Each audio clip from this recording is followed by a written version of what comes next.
Kampanye hitam kembali menerpa bakal calon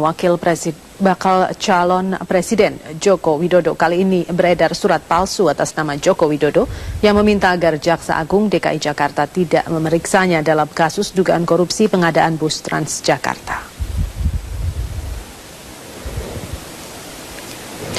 Inilah bentuk surat palsu tertanggal 14 Mei 2014. Dalam surat tersebut tertulis Jokowi meminta kepada Jaksa Agung agar tidak diperiksa dalam kasus dugaan korupsi pengadaan bus Transjakarta. Surat palsu ini pun ramai beredar dan diperbincangkan di media sosial. Atas beredarnya surat palsu ini, tim hukum pemenangan Jokowi JK pun menyatakan bahwa Jokowi tidak pernah mengirimkan surat tersebut kepada Jaksa Agung. Jokowi pun sama sekali tidak menerima panggilan untuk diperiksa.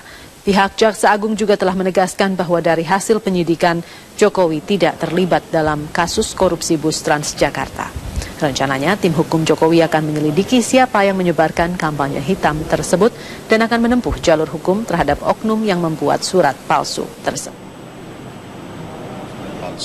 Kita udah cek kepada Pak Jokowi tidak pernah mengirim surat itu kepada Kejaksaan Agung. Dan juga Kejaksaan Agung sendiri sudah menyatakan di media, berbagai media, bahwa mereka memang tidak pernah mengirimkan surat panggilan kepada Pak Jokowi. Jadi kita mereserve langkah hukum untuk menindak pelaku yang menyebarkan surat palsu itu. Dukungan terus mengalir kepada pasangan Joko Widodo dan Yusuf Kala. Kali ini pelajar Nahdien Indonesia mendeklarasikan dukungan mereka kepada mantan wali kota Solo tersebut. Acara ini dihadiri langsung oleh calon Presiden Joko Widodo di daerah Salemba, Jakarta Pusat. Sejumlah pelajar tingkat SMA dan mahasiswa dari berbagai wilayah di DKI Jakarta, Banten, dan Jawa Barat mendukung Jokowi menuju kursi RI 1. Di depan para pelajar NU, Jokowi kembali menegaskan pentingnya pendidikan budi pekerti dalam membangun karakter bangsa. Jokowi juga mengajak pelajar Nahdien berpikir mengenai potensi Indonesia sebagai negara besar. Menurut Jokowi, banyak potensi bangsa yang tidak berkembang karena sumber daya manusia Indonesia yang masih lemah. Jokowi menegaskan tekadnya untuk membangun karakter anak-anak muda bangsa sebagai penerus bangsa. Ratusan pelajar NU menyambut baik kedatangan Jokowi dan meyakini pasangan Jokowi JK mampu membangun pendidikan di Indonesia. Pendidikan karakternya, pendidikan akhlaknya, pendidikan budi pekertinya, pendidikan kesopan santunan kita, sehingga mestinya yang di SD itu 80% adalah pendidikan akhlak, budi pekerti, mental, moral, itu yang didahulukan 80%, yang 20% pengetahuan.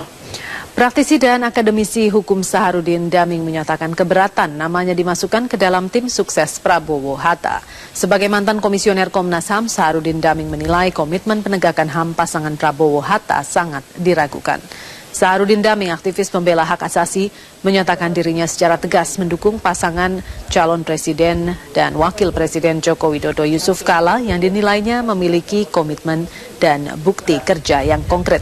Saat menjabat sebagai komisioner Komnas HAM, Daming menyatakan kekecewaannya atas sikap mantan Danjen Kopassus Prabowo Subianto yang tidak pernah memenuhi panggilan Komnas HAM dalam penyelidikan kasus pelanggaran HAM penculikan aktivis tahun 1998.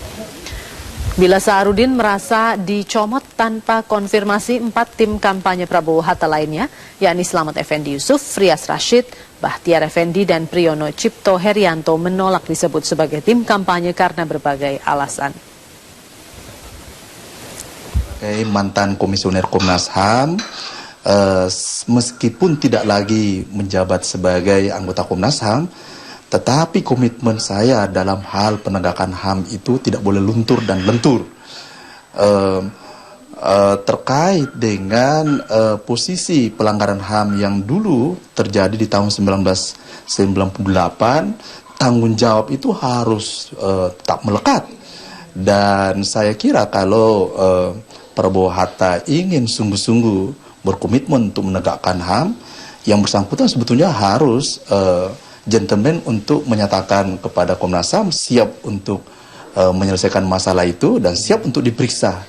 Bahwa itu nanti keputusannya seperti apa, itu persoalan lain.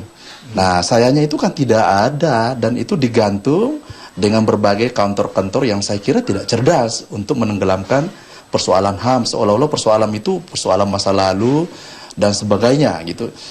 Saya merasa bahwa ada permehan ya, ada sikap yang ingin menjadikan persoalan HAM masa lalu itu sebagai sebuah yang harus dilupakan. Ini